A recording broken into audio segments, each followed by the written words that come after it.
Mas eu sempre gosto de lembrar que nós todos somos descendentes dos povos. Eu vou tirar a máscara aqui, respeitando os protocolos, né, de distanciamento. Então, sejam todos muito bem-vindos, bem-vindes e bem-vindas à nossa 38ª edição do Afrontalks. O Afrontalks, ele é um evento, eu gosto de brincar que ele foi o primeiro produto da Odabá.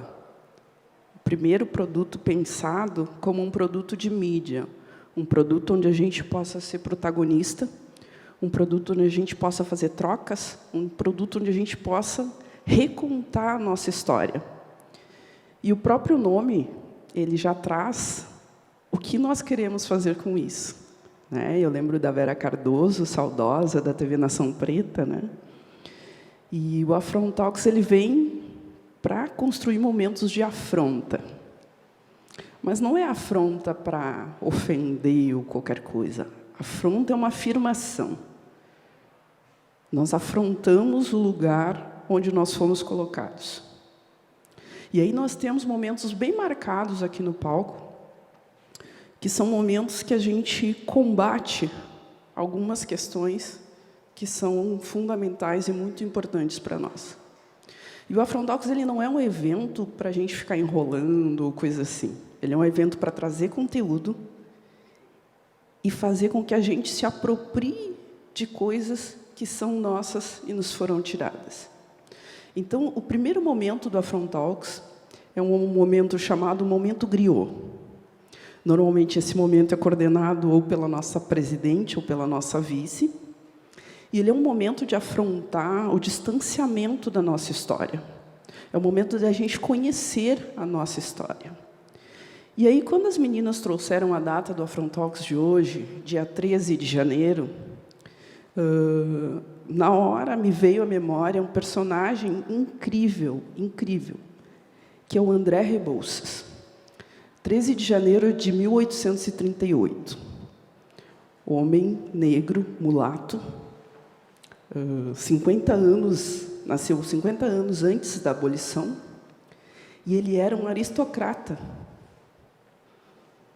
Quando a monarquia caiu, quando o Império caiu, ele saiu do Brasil junto com Dom Pedro II.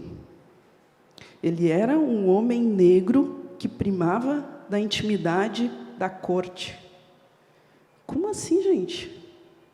Ele era engenheiro? Ele era rico? E aí, para a gente entender um pouquinho mais a história do André Rebouças, vamos abrir o nosso Momento Griot? Itanajara, por favor, seja bem-vinda. Boa noite a todos, a bênção daqueles que possam me abençoar. Sou Itanajara de Oxum, Itanajara Almeida, né, por os protocolos. Mas, antes de ser Itanajara Almeida, eu sou Itanajara de Oxum.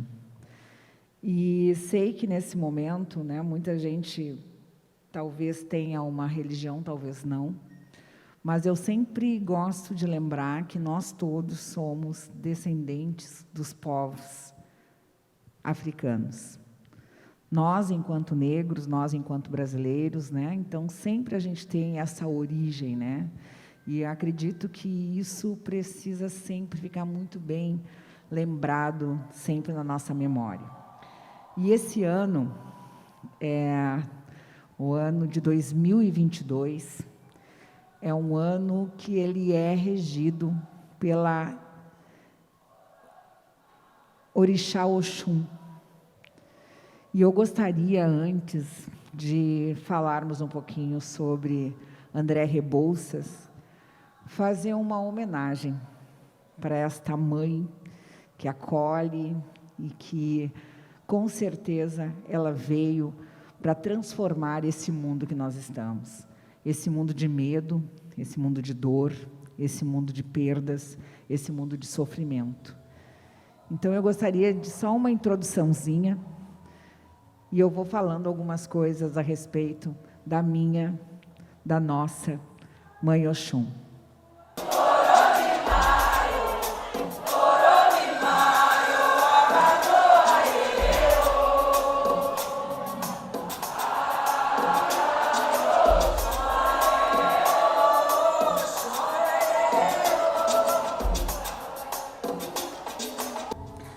Oraiei eu, mãezinha da bondade. Perfeitamente perfeita, mãe benévola, fertilidade, fertilidade da raça humana, a geração, evolução, o sucesso, multiplicação das pessoas e de todos os seres vivos existentes. Mãe da prosperidade, mãe da alegria e da amizade. Oraiei eu, mãezinha. Mãe do bem-estar, senhora da bondade. Oraiei eu, mãezinha da doçura. Oxum é Iabá, mais do que um orixá. Ela é a co-criadora dos seres humanos, uma divindade incomparável, uma categoria singular, a Iabá que está no centro do sistema, a mãe da geração, a mãe geradora da matripotência. Oxum é, sem dúvidas, a Iabá matripotente. Oraiei eu, mãezinha da bondade. Oxum, água, solo úmido, brisa da manhã, orvalho, sereno, geleiras, águas termais, cascatas, cachoeiras, lagos, rios, Oxum, mananciais. Oraiei eu, mãezinha da bondade.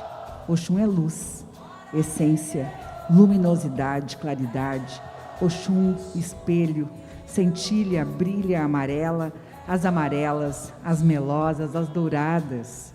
Oxum é dourada, sol, luz, alaranjada, clarão na noite, aclaração na tempestade.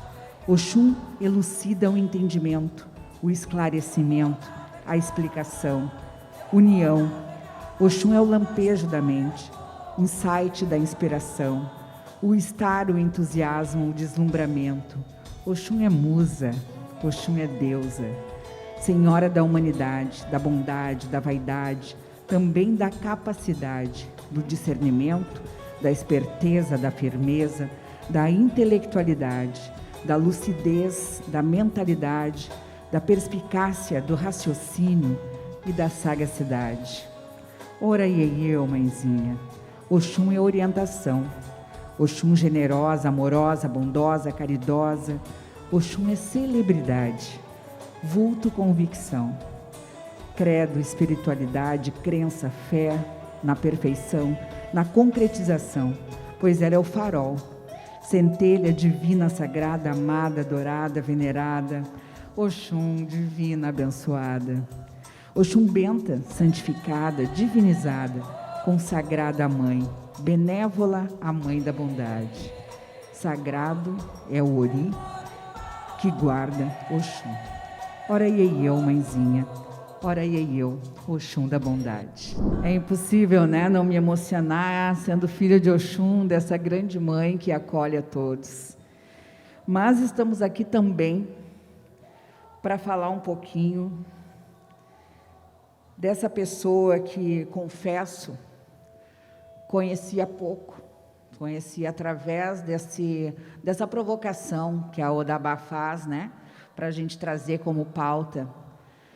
E reconheço que fiquei muito motivada a aprender mais, a estudar essa pessoa. Então, escrevi algumas coisas, e aí digo que realmente não estou conseguindo lembrar, né? Podia decorar, mas não consigo, tive Covid, e aí eu estou botando a culpa na Covid do que nos meus 54 anos. Então, vamos ouvir então um pouquinho do André Rebouças. Faltava apenas 4 dias para que se completasse 10 anos daquele que seria o melhor momento da sua vida. Dia 13 de maio de 1888, o Brasil havia se tornado a última nação importante do mundo a abolir a escravidão, vergonhosamente e tardiamente. Ele havia sido uma das fontes propulsoras. Ele havia sido um dos homens mais fortes desse movimento abolicionista. Porém, dos 10 anos que seguiram, ele havia acumulado tristezas, derrotas, doenças, isolou-se em um hotel que ficava numa grande rocha na Ilha da Madeira. Publica-se: morte desastrosa. Esta manhã foi encontrado morto no mar, junto a New Hotel Red, o cadáver do súdito, nosso hóspede, desde anos, Dr. André Rebouças. Este cavalheiro que exerceu, nos tempos do Império, um elevado cargo público, desde há tempos mostrava sinais de transtorno intelectual, e supõe-se que ele próprio tenha se atirado ao mar. Recebeu ontem cartas do Brasil, e, sobremaneira, dizer então, mostrava-se preocupado. Lamentamos essa desgraça e que a alma desse infeliz descanse em paz. André Rebouças é uma grande figura do abolicionismo brasileiro. E, se eu posso dizer assim, o movimento negro brasileiro, se tivesse que ter uma figura, um patrono, alguém que simboliza o melhor do que é ser negro no Brasil, esse alguém, para mim, poderia ser o André Rebouças, por uma série de fatores. Um grande empresário, um grande intelectual, um grande influenciador. Mais adiante eu explico porque eu considero ele como um grande influenciador. Um homem respeitado na sociedade, um homem cuja família era formada por pessoas célebres que o antecederam. Seu pai era conselheiro do imperador, um rábula, bem conceituado na sociedade. Seu irmão, um grande engenheiro de sucesso, e que foram sócios em alguns projetos. Ele era uma figura que percebia a questão racial brasileira, lidava com isso mesmo antes de encabeçar o movimento abolicionista. E esse movimento criou corpo e potência já no final do século XIX. E ele já era figura muito atenta a essas questões raciais. A viagem que ele fez aos Estados Unidos foi bastante emblemática. Lá ele percebe a segregação racial de fato e sente na pele o que era. Ele não podia dormir no hotel porque era negro. Chamou bastante a atenção dele, fazendo com que acelerasse o processo que estava já forte no Brasil. Como disse Joaquim Nabuco, ele era o cérebro da abolição. Ele era aquela figura diferente do José do Patrocínio. Ele não era do povo, não era do palanque, não era do discurso, do brado, das manifestações públicas. Ele era aquele sujeito que ficava debruçado o tempo todo para resolver os problemas que tornavam pontuais no nosso país. Escreveu um livro sobre reforma agrária e falava de como poderia ajudar os ex-escravizados a terem suas terras para poder plantar, para formar o seu capital. E foi no ponto de vista econômico que defende o liberalismo, que diz que o trabalho, o empreendedorismo e a capacidade da pessoa produzir é o que vai transformar a sua vida. Ele era muito admirado pela família imperial, pelo imperador Dom Pedro II e pela princesa Isabel.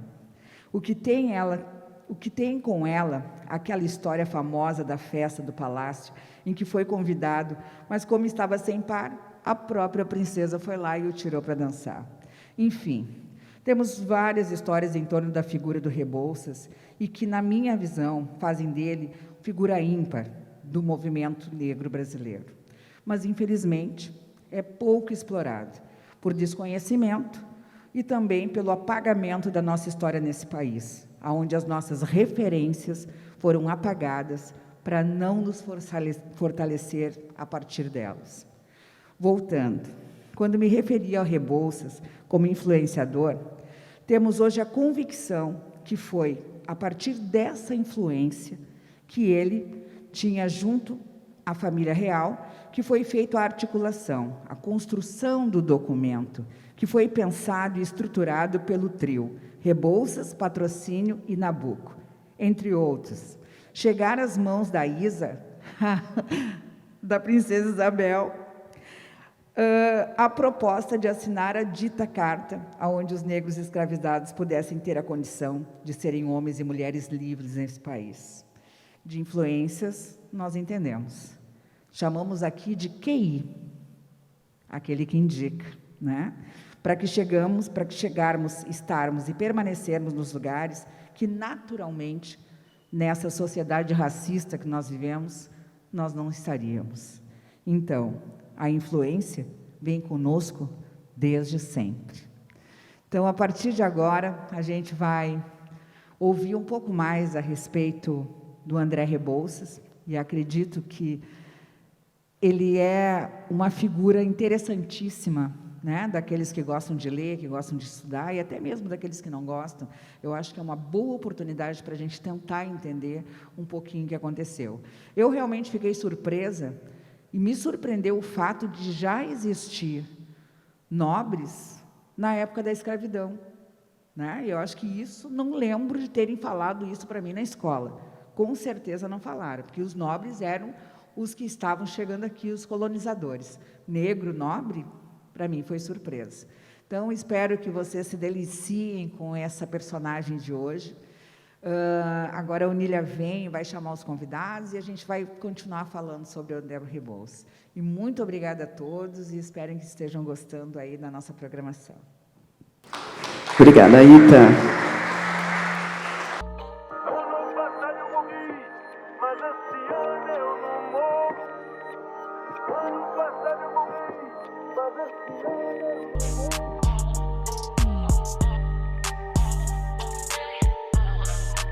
Mas eu sempre gosto de lembrar que nós todos somos descendentes dos povos